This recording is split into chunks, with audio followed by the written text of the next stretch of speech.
ஒவ்வொரு குடும்ப பெண்களுக்கும் 1000 ரூபாய் கொடுக்கின்ற மகளிர் உரிமை திட்டம் என்று சொல்லி பொதுவான திட்டம் என்று சொல்லிவிட்டு எஸ்சி எஸ்டி மக்களுக்கு ஒதுக்குகின்ற நிதியிலே இருந்து 2440 கோடியை எடுத்து மகளிர் உரிமை திட்டத்திற்கு கொடுக்கிறார்கள். இதை விட ஒரு மோசடி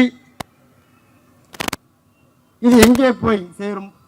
யோசித்து பாருங்கள். இதே போல் ரிசர்வ் தொகுதியில் தேர்ந்தெடுக்கப்பட்ட சட்டமன்ற உறுப்பினர்கள் இருக்கிறார்கள், நம்முடைய பங்காளி கூட இருக்கிறாங்க, ஒண்ணுமே கேட்க மாட்டாங்க. பொது விநியோக திட்டம், அதாவது இந்த ரேஷன் கார்டில் கொடுக்கிற பொருளுக்கு நம்முடைய பணத்திலிருந்து 3310 கோடி பொது விநியோக திட்டத்துக்கு, அதாவது ரேஷன் கடைக்கெல்லாம் இந்த பணத்தில் எடுத்து கொடுக்குறாங்க. அப்போ இது பொது விநியோக திட்டத்துக்கு நம்ம பணத்தை எடுக்கிற இந்த கேள்வி கேட்டதுக்கு இல்லை இல்லை அது வேற இது வேற ஆதாரத்தோடு நம்ம எடுத்து காமிச்ச பிறகு நம்மளை கூப்பிட்டு சமாதானம் பேசுறாங்க. இதை கவனக்கூர்வா நடந்துருச்சு. இப்படி நம்முடைய நிதிகளை மடைமாற்றப்படுவது இதோடு நிறுத்திக் கொள்ளுங்கள். தொடர்ந்து வற்புறுத்தி கொண்டிருக்கிறோம். எடுத்திருக்கின்ற மொத்தம் 6000 கோடி மகளிர் திட்டத்திற்கு மொத்த தொகையுமே 4000 கோடி தான். அதுல பாதி பணத்துக்கு மேல நம்ம பணத்தை எடுத்துட்டாங்க. பொது விநியோக திட்டத்துக்கு 3300 கோடி எடுத்துட்டாங்க. இந்த பணம் மீண்டும் அடுத்து வருகின்ற வருஷத்தில் இந்த பணத்தை சேர்க்க வேண்டும். இல்லை என்று சொன்னால் மீண்டும் நாங்கள் கேள்வி எழுப்புவது மட்டுமல்ல, இது போன்ற ஒரு போராட்டத்தை கையில் எடுக்கின்ற ஒரு சூழ்நிலை உருவாகும் என்று நீங்கள் இந்த வருடம் முடிந்தவுடன் வெள்ளை அறிக்கை தர வேண்டும் என்று கேட்டிருக்கின்றோம். இப்படி தொடர்ந்து எஸ்சி எஸ்டி மக்களுக்கு மத்திய அரசு கொடுக்கின்ற நிதியும் மாநில அரசு ஒதுக்கின்ற நிதியும் முழுமையாக செலவு செய்யாமல் அதை நிறுத்தி வைப்பதோ அல்லது வேறு திட்டத்திற்கு மடைமாற்றம் செய்வதோ தான் புரட்சி பாரதம் கண்டிக்கின்றது. இதை மற்ற உறுப்பினர்கள் கண்டிக்கவில்லை, கேள்வியை எழுப்பவில்லை என்கின்ற ஒரு ஆதங்கம் தான் நமக்கு இருக்கின்றது. அப்படியானால் இந்த மக்களுக்காக உழைப்பவர்கள், இந்த மக்களுக்காக பணி செய்பவர்கள், இந்த மக்களுடைய வாழ்வாதாரத்திற்காக போராடுபவர்கள் யார் என்பதை இந்த மக்கள் மட்டுமல்ல இந்த தமிழ்நாடு தெரிந்து கொள்ள வேண்டும். இதோடு கபடம் நாடகம் ஆடுகிறவர்களையும் ஏமாற்றுபவர்களையும் இந்த மக்கள் ஏற்றுக்கொள்வார்களா அல்லது மன்னிப்பார்களா என்று தெரிந்து கொள்ள வேண்டும். இப்படிதான் இந்த மக்களை தொடர்ந்து ஏமாற்றி கொண்டு வருகின்ற போலி தலைவர்களை நாம் அடையாளம் கொள்ள வேண்டும். இப்படி தொடர்ந்து ஒவ்வொரு இந்த தமிழ்நாடு அரசினுடைய ஆட்சி முடிவதற்கு இன்னும் 17 அமாவாசை தான் இருக்கிறது. இந்த 17 அமாவாசைக்குள் இந்த திட்டங்கள் நிறைவேற்றப்படுமா என்கின்ற ஒரு கேள்விதான் நம்மிடத்தில் இருக்கின்றது.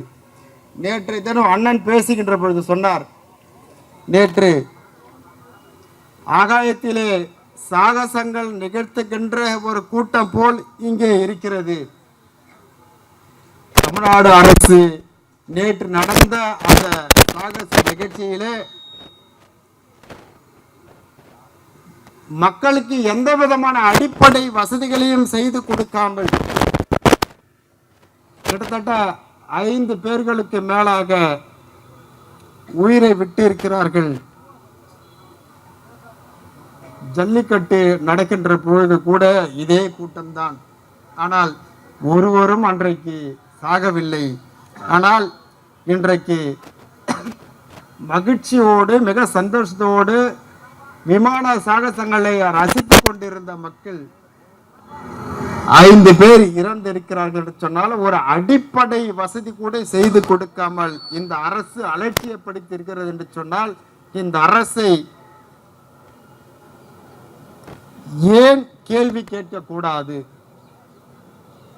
இது போன்ற அரசுகள் நமக்கு தேவையா என்கின்ற ஒரு கேள்வி இன்றைக்கு அனைவரும் எழுப்புகின்ற ஒரு சூழல் இன்றைக்கு உருவாகி இருக்கிறது.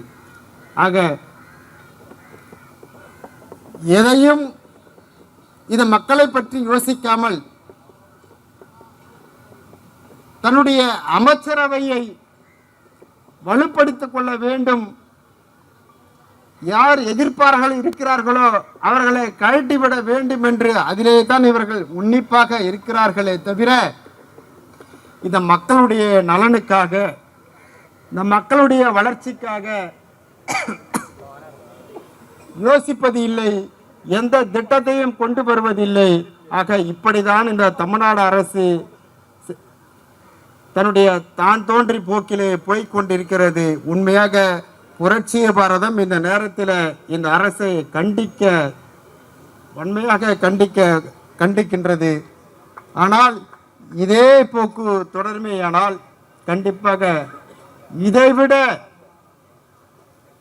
அரசு திணறுகின்ற வகையில் வேறு வழி இல்லாமல் இந்த மக்களுடைய மேம்பாட்டிற்காக, இந்த மக்களுடைய வாழ்வாதாரத்திற்காக நாங்கள் கோட்டையை நோக்கி ஒரு முற்றுகை போராட்டம் நடத்த வேண்டிய சூழ்நிலைக்கு தள்ளப்பட்டுவீர்களோ என்று நாங்கள் எண்ணுகிறோம்.